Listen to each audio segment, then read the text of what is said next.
Hi kiddos, welcome back. We're going to continue with our discussion related to the nature of light. We're going to apply this, I hope, to understanding how electrons orbit the nucleus of an atom. Remember the flame test that we saw in the previous video? How sodium, lithium, potassium, I think we had copper and strontium, how the salts of those metal ions, how they gave off different colors of light when their atoms were excited. Hopefully understanding the nature of light will help us understand how electrons orbit the nucleus of an atom. So we're going to start with this relationship again. C equals lambda nu. Now that's the speed of light constant is the product of wavelength and frequency. Now we can solve this equation for either wavelength or frequency. Let's solve it for wavelength first. Wouldn't that be c divided by nu? Or we could solve it for frequency. So for solving for frequency, wouldn't that be c divided by lambda? And recall that c is a constant. It's the velocity of light, in fact all electromagnetic radiation, 3.00 times 10 to the 8th meters per second. So we have that velocity of light constant, the three significant figures, and it's in the unit meters per second. So let's take a look at our first problem. I want to find the frequency of a beam of red light, which of course is nu. And I know the wavelength, which is lambda, is 675 nanometers. So if I'm solving for frequency, I want to use this equation first. Frequency equals c divided by the wavelength. So let's just plug and chug. C is the velocity of light, 3.00 times 10 to the 8th meters per second. And we're going to divide that by the wavelength. So we're going to multiply by a fraction, and if I want to divide by the wavelength, that means I want that on the bottom. So 675 nanometers. That's c divided by the wavelength. Now, let's not use our calculator yet because we have a small problem. Do you see how I have meters up here in my numerator and nanometers in my denominator down here? Those units to divide out need to be the same. So let's go ahead and let's convert in this next step nanometers to meters so we can get everything to divide out. So since nanometers is starting on the bottom, to divide out of it, I'll put that unit on top, and I want to get into that meter unit. Now we have to go back to, boy, a long time ago, the conversion factor for meters into nanometers or nanometers into meters. And if you recall, 1 meter is a billion nanometers. There are a billion nanometers, 10 to the 9th, in 1 meter. It's not 1 nanometer is a billion meters. That makes no sense. It's 1 meter has a billion of those tiny little nanometers in it. Now let's look at our units and see if it works. Remember to always use your units, not just numbers, when you set these up. Do you see how meters are opposite each other? So they divide out. Nanometers are opposite of each other, so they divide out. So my unit on the top, I don't have a unit. We're going to call that 1. It's unitless on top, okay? My unit on the bottom is seconds. So I have that unit 1 over seconds, which, as you recall, is my unit for frequency, which is nice because that's what I want. So now let's pull out our calculators and let's plug these numbers in. So we have 3 second e to the 8th. We're dividing by 675, divided by 675, and then we're multiplying by 10 to the 9th, so times 10 caret key 9. So let's press enter and see what we get. 4.44 times 10 to the 14th. That has 3 significant figures in it. 4.44 times 10 to the 14th. 1 over seconds, or cycles per second. Okay?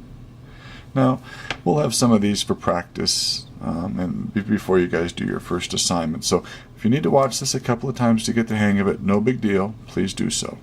All right. So in the first problem, we solve for frequency. This problem, I want to solve for wavelength. So I'm going to use this equation. Lambda, wavelength, is equal to c divided by frequency, and I give you the frequency right there. So we're going to take c divided by frequency. C is my speed of light constant. We always know that, kiddos. That's why they call it a constant. It means it's constant, doesn't change.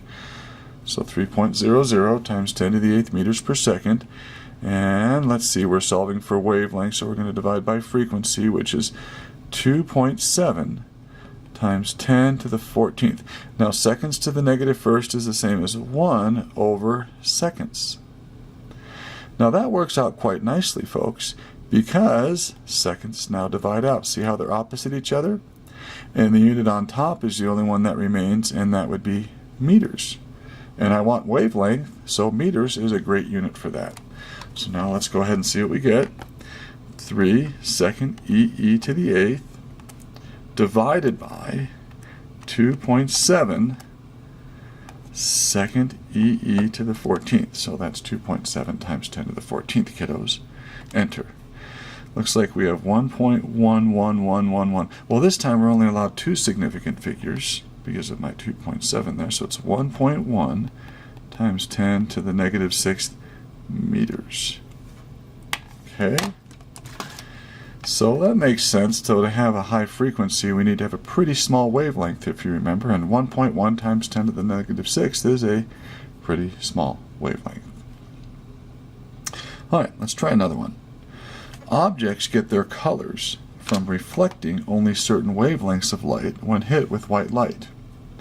Light reflected from a green leaf is found to have a wavelength of 4.90 times 10 to the negative 7th meters.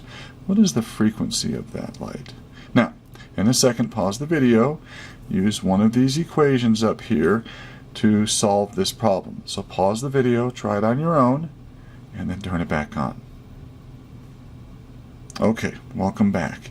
So we want to find frequency this time, folks.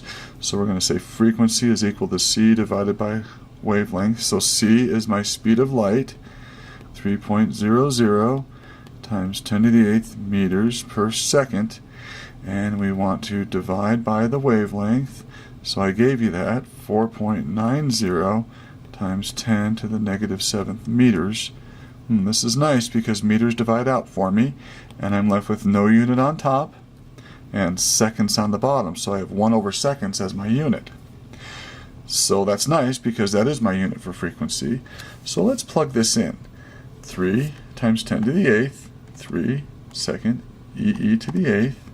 And since the wavelength's on the bottom, we'll divide by it again. Divided by 4.9 second e to the negative 7th.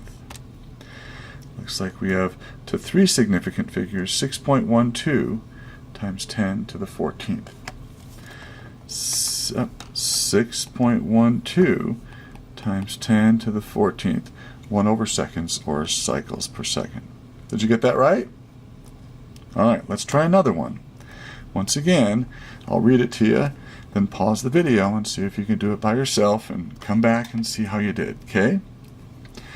After careful analysis, an electromagnetic wave has a frequency of 7.8 times 10 to the 6th hertz, which is a cycle per second. What is the speed of the wave? Okay. All right, pause the video and give it a shot. All right, I'm back. Now, some of you probably made this very complicated. Maybe you tried to solve for frequency thinking that was speed. And you said, well, no, that can't be it because he gave me the frequency.